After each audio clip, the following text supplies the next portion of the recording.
Hey, what's up guys? Welcome back to my channel. Today I'm going to teach you how to make a card teleport inside your wallet. Do you want me to?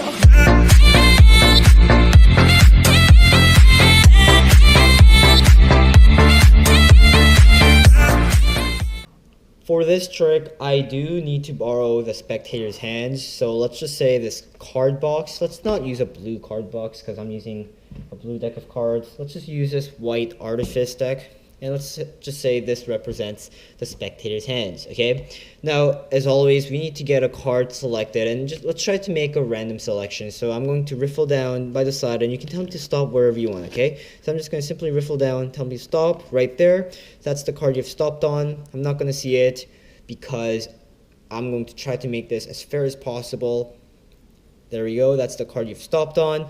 Hopefully the camera caught that, and I'm simply going to get the card lost back in the deck and give a few cuts like so, and maybe a few more cuts, and a quick shuffle like this, followed by a few more cuts afterwards. And if I want, I can give it a quick riffle shuffle to make it super fair. I hope you think this is really fair right now because I actually have no clue where it is. So you're going to help me find the card by doing something special, okay? So, as I said before, you need to hold out your hand like that. And what I'm going to do is I'm going to give you the deck of cards and put it right on top of your hand, okay? And while doing that, I'm going to reach over and then grab my wallet, which is right in my pocket. And I'm going to take the wallet and put it on top of the deck. And my hands are right here. And I still don't know which card you've chosen. So you're going to help me out a bit, okay? So I need you to think about your card really hard so we can, communicate. And maybe I can guess what the card you've chosen is, right? So for the first time, I need you to imagine your card, visualize a card, think about the color, the number, the suit, if it's a face card or a number card, maybe if it's a high or a low card. You need to think about that really specifically, and I can already tell that it's not a face card and it's a red card. So it's not a low card or a high card, so somewhere in the middle, so 5, 6, 7. On the high side, okay, higher side, so 6, 7, 8, 7. Okay, so that was the 7 and 7 of a red card. And you're telling me it's a diamond. Okay, so 7 of diamonds. That's the card you've chosen, right? Okay, and then they'll say yes. And from here, after doing the mentalist effect, this is what I would do. Okay, so what I've just done is that if I just flop like this and do some like this thing, these really weird things, I can actually make the 7 of diamonds disappear from your hands, and I can actually make it teleport inside my wallet, okay? And just like that, it just has happened. Okay, I'll just take the cards from your hand, and we'll go through. If you want, you can go through it. If the spectator can, in theory, go through the whole thing. But since you're not here, I'll just go through the whole thing. As you can see, I'm just gonna go over a bit quicker. 7 of diamonds is actually missing from the deck, right? There are a lot of red cards, but none of them are 7 of diamonds.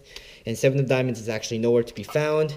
And as I said, it has teleported into my wallet. And as fair as possible, right here, in this pocket, the 7 of diamonds is right here inside my wallet. See? Just take it out.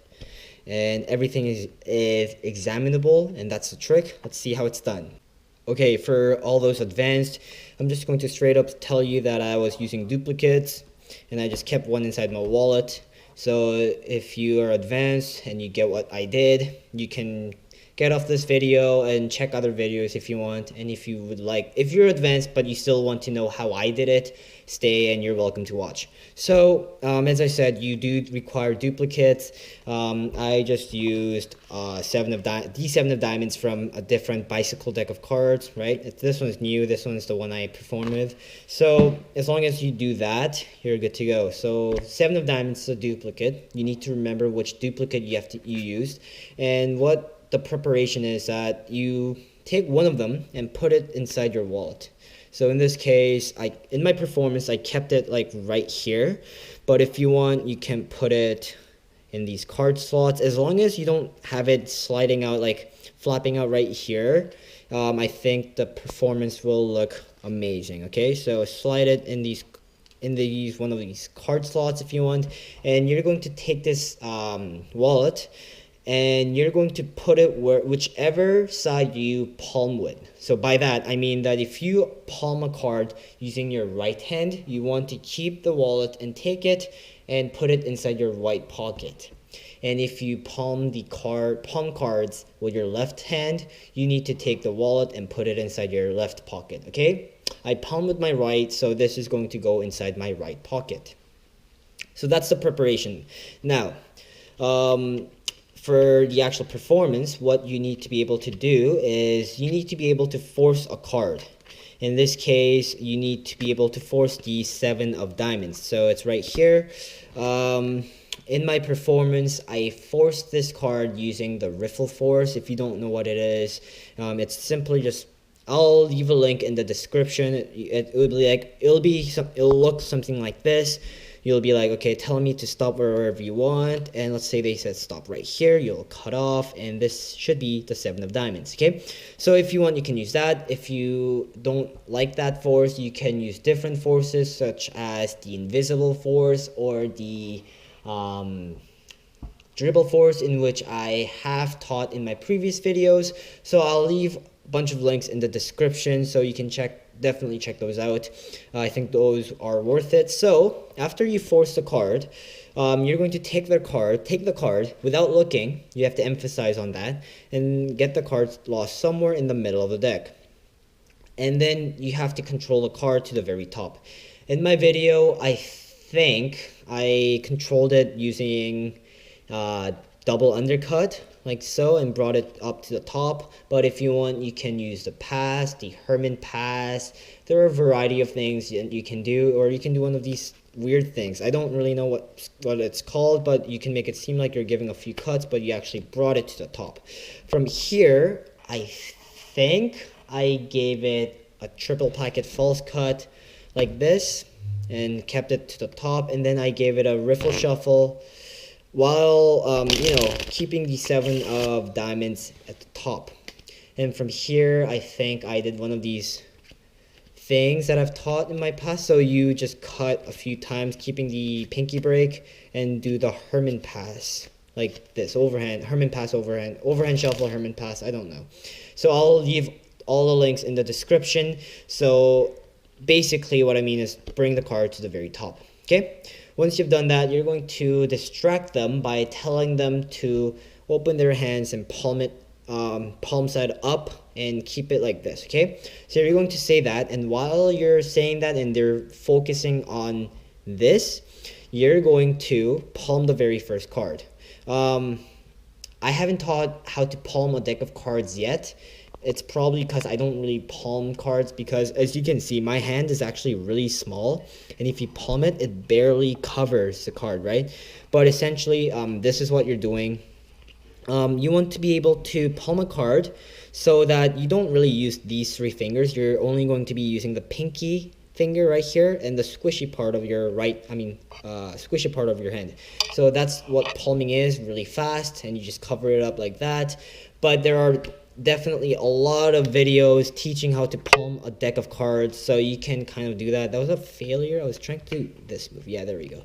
But anyways, I think 52 cards Assad teaches this really well, so you might want to check him out. So basically, the palm that I did was I did the top palm, where it makes it easier if you slide out one card. I'll exaggerate a bit and out jog it, because if you do that and if you push down the top, you can actually palm it right away. So if you have it this much out jogged and push the top, the card actually flips out and jumps into your palm, and you're in the palming position right away. In my performance, I made sure that I palmed it to the side so that it's really visible from the side, but not so from here, okay? From here, because the camera is looking down at me, I had to palm it in a different way a bit, but you get the idea. After you palm the card, what you're going to do is you're going to simply say, okay, I want you to hold on to this deck of cards, because they're still doing this, right? You're going to tell them to put it on top of their hand so I can't get to it, and while you're doing that, you're still palming the card, right? And from here, you're going to simply say, okay, let me get my wallet out so I can do something special. And in the process of taking your wallet out, you're going to ditch the 7 of diamonds, right? So you just simply do that, ditch, bring out your wallet. So you have nothing, right? So in theory, there shouldn't be a 7 of diamonds here, but there should be a 7 of diamonds in here because of the preparation you have done.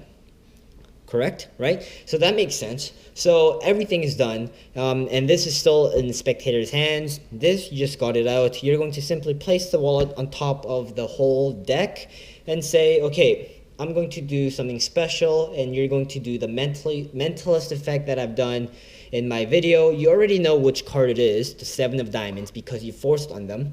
Now you can do a mentalist effect where you can tell them to visualize a card really well or something like that. Or you can do one of these things. You can like make a complete, I don't want to say, like, you can bullshit your way through the whole thing. Excuse me for using that word, but like I couldn't think of any other word of using it. So you can be like, okay, so you can tell them to cut wherever they want, and let's say they cut right here. You can simply say, okay, the 9 of clubs actually tell me that the card you've chosen is a 7 of diamonds. It makes no sense whatsoever to you or to the spectators, but it just works, okay? Like, I've done this in my previous magic tricks where it'll be like, okay, cut wherever you want. There, Jack of diamonds telling me that it's a red card, and the diamond right here actually tells me that it's a diamond as well. So you've chosen something like a diamond card, red diamond, and then you'll tell them to cut once more, and it's the 5. So 5 is odd, so you've chosen a 5. So you've chosen an odd diamond, and then you'll tell them to cut again. That's a 6. 5, then 6, then 7. So you've chosen the 7 of diamonds. Like, honestly, you can fabricate the whole story and say, hey, you've chosen the 7 of diamonds. And then from here, while they're holding on to this, you can tell, like, you'll be like, okay, what I've just done is that I've made the 7 of diamonds disappear completely from the deck. And from here, you're not going to touch the wallet. You're not going to touch the deck. You're going to let the spectator examine the whole thing because it's super clean, because the duplicate is actually inside your pocket, right? So you're safe, and because you didn't sign the card, you know it's going to be perfect. And from here, they're going to look through the whole deck, and obviously they can't find the 7 of diamonds. And they're going to open up the wallet, and there we go. 7 of diamonds is inside the wallet. So it creates this effect that the 7 of diamonds actually jumped inside your wallet. And that's the tutorial, guys. I hope you enjoyed it. I'll see you guys next time. Peace.